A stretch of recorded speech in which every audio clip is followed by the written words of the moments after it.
A reading from the Holy Gospel according to Mark, chapter 6, verses 1 to 6. Passage taken from the Message version of the Bible. He left there and returned to his hometown. His disciples came along. On the Sabbath, he gave a lecture in the meeting place. He made it a real hit, impressing everyone. "We had no idea he was this good," they said. "How did he get so wise all of a sudden? Get such ability?" But in the next breath, they were cutting him down. "He's just a carpenter, Mary's boy.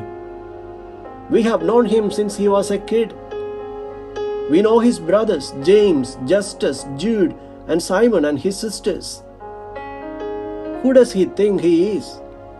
They tripped over what little they knew about him and fell sprawling. And they never got any further. Jesus told them, "A prophet has little honor in his hometown among his relatives. On the streets he played in as a child." Jesus wasn't able to do much of anything there. He laid hands on a few sick people and healed them, that's all. He couldn't get over their stubbornness. He left and made a circuit of other villages teaching. The Gospel of the Lord.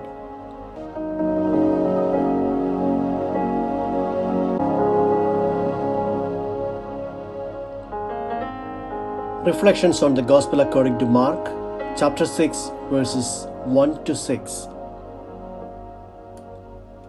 This Sunday's Gospel presents to us the return of Jesus to Nazareth, his hometown, where he is rejected by his own people. The crowds admire him. They flock to him. But his success begins to worry the religious authorities. Mark the Evangelist reports the incident with a question raised by the people who were listening to Jesus in the synagogue. They said, "Where did this man get all this? Is he not the carpenter, the son of Mary?"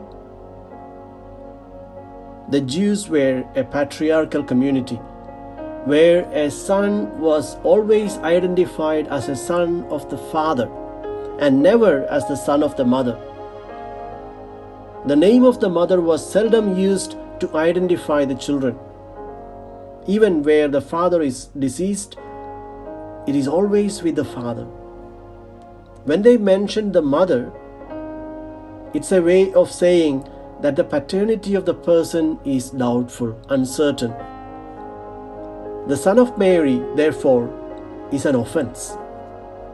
Evangelist Matthew reported the incident by saying, "Is he not the carpenter's son?" but doesn't mention his name. Why do they reject him? The simple answer was jealousy. The leaders of the people knew Jesus was right in his teachings and in performing mighty deeds. They indeed admired him, but he was too familiar for them to appreciate. So they looked for reasons to trap him. Thus, they realized that Jesus often contradicted the traditions of the ancestors and violated the Sabbath when people were in need. And he frequents the houses of the tax collectors and sinners. He caresses the lepers. He announces a face of God who loves all, regards no one as unclean, rejects no one, forgives sinners without first questioning if they are repentant. Jesus came to Nazareth with high hopes and expectations.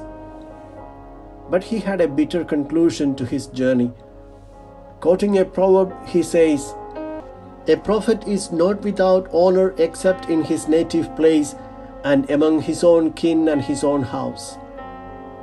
There is also a familiar reference at the beginning of the Gospel according to John. "He came to his own, and yet his own people did not receive him." Today, there is no lack of prophets, but we refuse to accept them as such, simply because we know them. We use the same argument that Jesus' countrymen used, and we close ourselves off to the new possibilities, ways, and hopes that God opens up to us through them. Certainly, they have their weaknesses as we all do, but through them the Spirit speaks. If we don't listen to them, too bad for us. Who are the prophets for you today? To what extent do you listen to them? Do you feel that if you listen to them, you could live differently?